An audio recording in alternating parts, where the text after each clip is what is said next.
दोस्तों, माँ बाप जब अपने बच्चों की शादी करते हैं तो उनके मन में एक अलग ही खुशी होती है। उनको लगता है कि अब उनका वारिस आने वाला है, पोता या पोती। लेकिन आज की जो घटना मैं लेकर आया हूँ वो बेहद चौंका देने वाला है। बेटे की शादी के 5 साल हो जाने के बाद भी जब बच्चा नहीं हुआ तो उनको शक होने लगा कि उनकी जो बहू है वो वाकई लड़की है या फिर कुछ और है। लिहाजा वो अपनी बहू को पहले दाई से चेक करवाती है, उसके बाद हॉस्पिटल ले जाकर नर्स से चेक करवाती है। उसके बाद जो मामला निकलकर सामने आता है वो बेहद चौंका देने वाला होता है। यकीनन आप भी सुनेंगे तो आप भी सोच में पड़ जाएंगे कि ऐसा कैसे हो सकता है। आइए इस घटना की पूरी सच्चाई को जानते हैं। तब तक आप हमारे चैनल को सब्सक्राइब कर लें। दोस्तों, उत्तर प्रदेश का एक जिला है कन्नौज। उसी का एक गांव है ठकुराइन गांव। वहां का रहने वाला नौशाद, उसकी शादी 5 साल पहले कानपुर में होती है। उस लड़की का नाम है रोशनी। जब फर्स्ट नाइट आती है यानी सुहाग रात, और जब उसका पति उसके करीब जाता है, वो उसे प्यार करना चाहता है, उसे अपने दिल की बात बताना चाहता है और उस रात को यादगार बनाना चाहता है, तो उसकी पत्नी कहती है कि मैं अभी पीरियड से हूं, इसलिए मैं आपसे मिल नहीं सकती, लिहाजा आप मुझे दूर ही रहने दें और आप दूसरी जगह जाकर सो जाएं। लिहाजा उसका पति सोचता है कि जब ये मेरी पत्नी है ही तो फिर आज नहीं तो कल सही, कल नहीं तो 2 दिन बाद सही, हम मिल ही लेंगे, जाएंगे कहाँ। लिहाजा वो ये सोचकर दूसरी जगह सो जाता है। इस तरीके से ये सिलसिला चलता रहता है और जब भी वो अपनी पत्नी के करीब जाता है, उसकी पत्नी कहती है कि मेरी तबीयत अभी सही नहीं है, मेरी तबीयत बहुत ज्यादा खराब है। और वो डॉक्टरों का हवाला देती है और कहती है कि डॉक्टर ने उसे मना किया है और कहा है कि जो बीमारी उसको है, अगर आप मुझसे मिलेंगे तो ये बीमारी आपको भी लग सकती है, इसलिए कुछ दिन का मुझे मौका दे, जब मैं ठीक हो जाऊंगी तो फिर आप मुझसे मिल लेना। मैं कहीं भागी थोड़ी ना जा रही, मैं तो आप ही की हूँ और इसी घर में मुझे रहना है। लिहाजा फिर उसका पति मान जाता है। इस तरीके से 5 साल बीत जाता है, लेकिन उस घर में न पोता न पोती, किसी की भी किलकारी नहीं गूंजती है।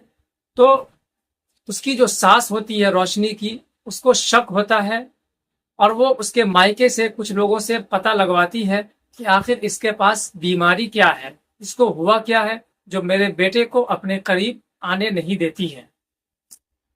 जब उसके मायके में पता किया जाता है, उसके मायके से तो कुछ निकलकर सामने नहीं आता है, लेकिन उसके एक रिश्तेदार ने कुछ ऐसी बात बताई थी जो उस लड़के को यानी उसके पति को पता चल जाता है और वो अपनी माँ को ये बात बताता है। तब उसकी माँ एक दाई को बुलाती है और उससे अपनी बहू को चेकअप करवाती है। जब चेकअप हो जाता है तब भी उसकी सास को यकीन नहीं होता, जो उसकी दाई बोल रही है वो सच बोल रही है। लिहाजा वो पास के हॉस्पिटल में जाती है और वहां नर्स से अपनी बहू का चेकअप करवाती है। जब नर्स भी चेकअप करती है तो वो भी वही जवाब देती है जो दाई बताती है। तब जाकर उसकी सास उसके मायके वालों को फोन करके बुलाती है और कहती है कि आप अपनी बेटी को यहाँ से लेकर जाएं। दरअसल वो बेटी नहीं होती है, वो किन्नर होती है। जब ससुराल वाले ये बात फाइनल हो जाता है, ससुराल वालों को पता चल जाता है कि जो उसकी बहू है वो किन्नर है और वो बच्चा पैदा नहीं कर सकती है, तो उसको उसके मायके भेज दिया जाता है। जैसे वो लड़की मायके पहुंचती है, अपने ससुराल वालों के खिलाफ, पति और सास के खिलाफ दहेज उत्पीड़न का मामला लेकर एफआईआर कर देती है और उस एफआईआर के नतीजे में उस माँ और बेटे को सताया जाता है, परेशान किया जाता है। लिहाजा वो भी तंग आकर एसएसपी ऑफिस में जाकर गुहार लगाते हैं, वहां अपील करते हैं। जब उसकी अपील सुनी जाती है तो वो सारी बात उस एसएसपी को बताती है। फिर उस पर जब एक्शन लिया जाता है और उस लड़की को भी बुलाया जाता है जो उस घर की बहू बनकर गई थी, हालांकि वो किन्नर थी। तब दबाव डाला जाता है कि उसका मेडिकल टेस्ट किया जाए। जब मेडिकल टेस्ट किया जाता है तो उसमें अप्रूवल हो जाता है कि वो लड़की नहीं वो किन्नर है। लिहाजा उस पति और उसकी माँ का ये कहना है कि हमारे साथ इंसाफ किया जाए और इस किन्नर के बजाय कोई लड़की दी जाए। हालांकि उन्होंने उस घर से नाता तोड़ने की कोशिश नहीं की, बल्कि उनका ये कहना है उस घर में जो और लड़की है उससे मेरे बेटे की शादी कराई जाए, ताकि ये मामला भी खत्म हो जाए और दुश्मनी भी ना हो और घर भी मेरे बेटे का बस जाए। तो दोस्तों, जब उस माँ बाप को पता था कि उसकी जो लड़की है वो लड़की नहीं, वो किन्नर है, तो उसे ये धोखा करना ही नहीं चाहिए था, उसे शादी करानी ही नहीं चाहिए थी। लेकिन लोग बदनामी के डर से कि बेटी कब तक बैठी रहेगी, चाहे वो किन्नर हो कुछ भी हो, बस शादी करा दो, किसी की भी जिंदगी खराब कर दो। दोस्तों, ऐसी वीडियोस बनाकर ऐसे लोगों को सतर्क करना है, सावधान करना है, ताकि आप लोगों के साथ भी अगर ऐसा कुछ हो रहा है तो आप फौरन एक्शन ले, ज्यादा देर ना करें, नहीं तो बदनामी तो होगी ही और प्लस आपका जो बेशकीमती टाइम है वो आपके हाथों से निकल जाएगा।